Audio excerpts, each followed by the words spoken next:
ছাত্র জনতার কাছে আমরা প্রতিজ্ঞাবদ্ধ থাকতে চাই, বলেছে প্রধান উপদেষ্টা। অন্তর্বর্তীকালীন সরকারের প্রধান উপদেষ্টা অধ্যাপক ডক্টর মোহাম্মদ ইউনূস বলেছেন, ছাত্র জনতার আন্দোলনের মাধ্যমে অর্জিত রাষ্ট্র পুনর্গঠনের সুযোগ কাজে লাগাতে প্রতিজ্ঞাবদ্ধ অন্তর্বর্তী সরকার। বৃহস্পতিবার ঢাকা সেনানিবাসের আর্মি মাল্টিপারপাস হলে খেতাবপ্রাপ্ত মুক্তিযোদ্ধাদের সংবর্ধনা অনুষ্ঠানে একথা জানান তিনি। প্রধান উপদেষ্টা বলেন, ছাত্র জনতার সাহস ও আত্মত্যাগের বিনিময়ে অর্জিত নতুন বাংলাদেশে আমাদের সুন্দর ও সমৃদ্ধশালী ভবিষ্যৎ করতে হবে। বীর মুক্তিযোদ্ধা, শহীদ, আহত এবং জীবিত ছাত্র জনতার কাছে আমরা প্রতিজ্ঞাবদ্ধ থাকতে চাই। তারা যে সুযোগ আমাদের তৈরি করে দিয়েছে তার মাধ্যমে বাংলাদেশকে পৃথিবীর সামনে দৃষ্টান্ত স্থাপনকারী দেশে পরিণত করতে আমরা শপথ নিয়েছি। ডক্টর ইউনূস বলেন, নতুন দেশে আমাদের দায়িত্ব সব মানুষকে একটি বৃহত্তর পরিবারের বন্ধনে আবদ্ধ করা। পরিবারের মতভেদ থাকবে, বাকবিতণ্ডা থাকবে, কিন্তু আমরা কেউ কারো শত্রু হব না। কাউকে তার মতের জন্য শত্রু মনে করব না, কাউকে ধর্মের কারণে শত্রু মনে করব না। আমরা সবাই সমান। বৈষম্যহীন ও শোষণমুক্ত দেশ গঠনের অঙ্গীকার ব্যক্ত করে তিনি বলেন, কেউ কারো উপরে না এবং কেউ কারো নিচে না। এই ধারণা আমরা জাতীয় জীবনে প্রতিষ্ঠিত করতে চাই। বৈষম্যহীন, শোষণহীন, কল্যাণময় এবং মুক্ত বাতাসের রাষ্ট্রের যে স্বপ্ন নিয়ে মুক্তিযোদ্ধারা দেশ স্বাধীন করেছিলেন, আমি তাদের সেই স্বপ্ন পূরণে অঙ্গীকারবদ্ধ। প্রধান উপদেষ্টা বলেন, বাংলাদেশ বিশ্ব দরবারে মানবিক ও কল্যাণকর রাষ্ট্র হিসেবে সমাদৃত।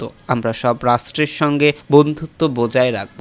আমাদের পররাষ্ট্র নীতির ভিত্তি পারস্পরিক সম্মান, আস্থা, বিশ্বাস ও সহযোগিতা। জলবায়ু সংকট মোকাবেলা এবং বৈশ্বিক শান্তি ও অর্থনীতি সুসংহত করতে আমাদের একত্রে কাজ করতে হবে। ডক্টর ইউনূস বলেন, বিশ্বের সঙ্গে তাল মিলিয়ে আমাদের এগিয়ে যেতে হবে। তরুণ সমাজ যেন সম্পদের সীমাবদ্ধতা থাকা সত্ত্বেও মেধার ভিত্তিতে নিজ নিজ সৃজনশীলতা বিকাশ ঘটিয়ে দেশ গঠনে অবদান রাখতে পারে, সেই পরিবেশ আমাদের নিশ্চিত করতে হবে। এদিকে ট্রাইব্যুনালের আদেশের বিরুদ্ধে আপিল করতে পারবেন আওয়ামী লীগ নেতারা। জুলাই আগস্টের আন্দোলনে ছাত্র জনতা হত্যার বিচার শুরু হয়েছে আন্তর্জাতিক অপরাধ ট্রাইব্যুনালে। ইতিমধ্যে ট্রাইব্যুনালে হাজির করা হয়েছে স্বৈরাচারী হাসিনা সরকারের সাবেক মন্ত্রী ও প্রশাসনের উচ্চপদস্থ কর্মকর্তাদের। গতকাল বুধবার আন্তর্জাতিক অপরাধ ট্রাইব্যুনাল সংশোধন অধ্যাদেশ 2024-এর খসড়াটি উপদেষ্টা পরিষদে বৈঠকে উপস্থাপন করা হয়েছিল এবং এটি গৃহীত হয়েছে। এর আলোকে জুলাই আগস্টের হত্যাকারী চাইলে ট্রাইব্যুনালে অন্তর্বর্তী আদেশের বিরুদ্ধে আপিল করতে পারবে। বিষয়টি নিয়ে কথা বলেছেন সরকারের আইন উপদেষ্টা অধ্যাপক আসিফ নজরুল। তিনি বলেছেন, বিচারের শুদ্ধতার জন্য ট্রাইব্যুনালের অন্তর্বর্তী আদেশের বিরুদ্ধে সীমাবদ্ধ ক্ষেত্রে আপিলের বিধান রাখা হয়েছে। বৃহস্পতিবার সকালে আন্তর্জাতিক অপরাধ ট্রাইব্যুনাল পরিদর্শনে এসে গণমাধ্যম কর্মীদের সঙ্গে আলাপকালে কথা জানান তিনি। উপদেষ্টা আসিফ নজরুল বলেন, বিচারের শুদ্ধতার জন্য রাজনৈতিক দলের বিচারের ইস্যু আনা উচিত নয়। সবার সঙ্গে কথা বলেই এমন বিধান করা হয়েছে।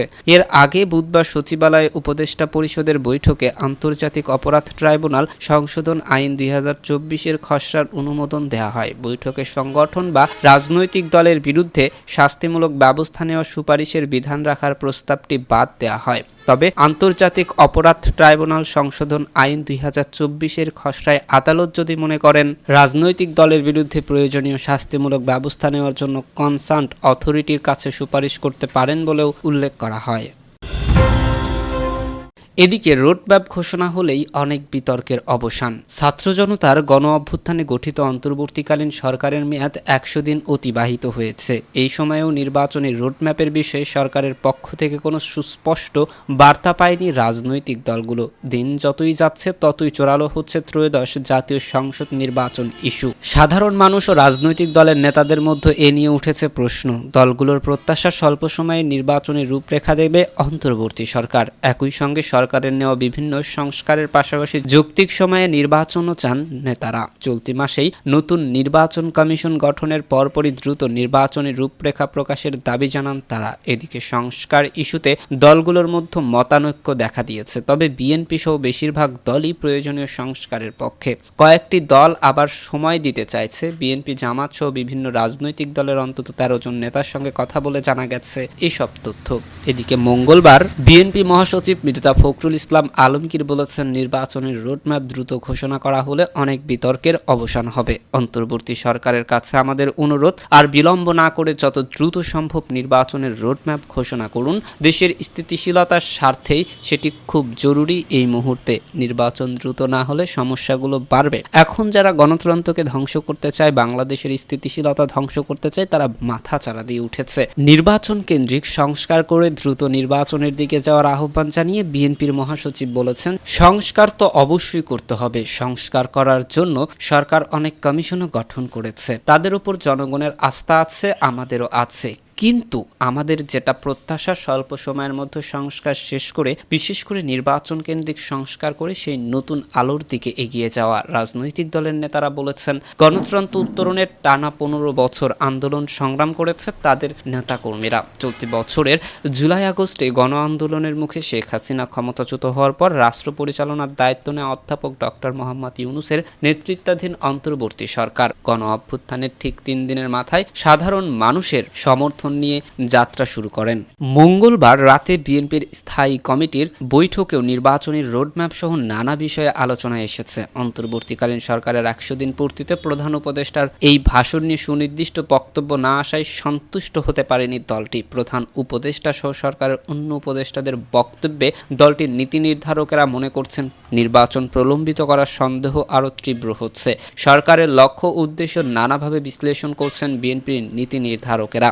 তারা মনে করছেন, নির্বাচন প্রলম্বিত হলে রাজনৈতিক সংকট বাড়বে, রাজনৈতিক দলগুলোর সঙ্গে সরকারের দূরত্ব তৈরি হতে পারে এবং সেটি কোন পর্যায়ে গিয়ে ঠেকে এটি এখনই বলা যাবে না। এমনটা হলে পতিত সরকারের লোকেরা দেশে অস্থিরতা সৃষ্টি করতে পারে। যদিও সরকারের পক্ষ থেকে বলা হচ্ছে, প্রয়োজনীয় সংস্কার শেষ করে নির্বাচন দেওয়া হবে, তবে সরকারের নেওয়া সংস্কার কার্যক্রম শেষ করতে কতদিন লাগবে তাও স্পষ্ট নয়। এদিকে গত অক্টোবরের নতুন নির্বাচন কমিশন গঠনে সার্চ কমিটিও গঠন করা হয়েছে, যার মধ্য দিয়ে আনুষ্ঠানিকভাবে সরকার নির্বাচনমুখী যাত্রা শুরু করেছে বলেও কেউ কেউ মনে করে। নেতারা এও মনে করে, নির্বাচন কমিশন গঠনের সঙ্গে সঙ্গে নির্বাচনী রূপরেখা প্রকাশ পেলে চলমান যে সংকট ও অস্থিরতা রয়েছে তা কেটে যাবে। রাষ্ট্র কাঠামোর সংস্কার ও নির্বাচনী প্রস্তুতি একসঙ্গে চলতে পারে। বিএনপির সঙ্গে সমমনা অন্য রাজনৈতিক দলগুলো সরকারের কাছে সংস্কারের পাশাপাশি নির্বাচনী রূপরেখা স্পষ্ট ঘোষণা চায়। বিএনপির স্থায়ী কমিটির সদস্য সালাউদ্দিন আহমেদ যুগান্তরকে বলেন, আমরা সরকারকে আহ্বান করছি একটা সময় উল্লেখ করে যেন তারা রোডম্যাপ দেয়, যাতে জনগণ আশ্বস্ত হয় যে তারা গণতান্ত্রিক প্রক্রিয়ায় ফিরে যাচ্ছে। তাতে সরবরাহ পরিস্থিতি, বাজার পরিস্থিতি, বিনিয়োগ পরিস্থিতি সবই গতি পাবে। অনেক সমস্যারও সমাধান হবে, কারণ অনিশ্চিত পরিবেশের মাধ্যমে বিনিয়োগ, ব্যবসা বাণিজ্য ও সরবরাহ পরিস্থিতি সঠিক হয় না। এই জন্য আমরা আহ্বান করেছিলাম যাতে নির্বাচনমুখী সংস্কারগুলো চালু থাকুক, পাশাপাশি নির্বাচনের প্রস্তুতি এবং সম্ভাব্য রোডম্যাপ ঘোষণা দিক। আশা করছি সরকার শিগগিরই বিষয়টি আমলে নেবে এবং একটা রোডম্যাপ ঘোষণা করবে।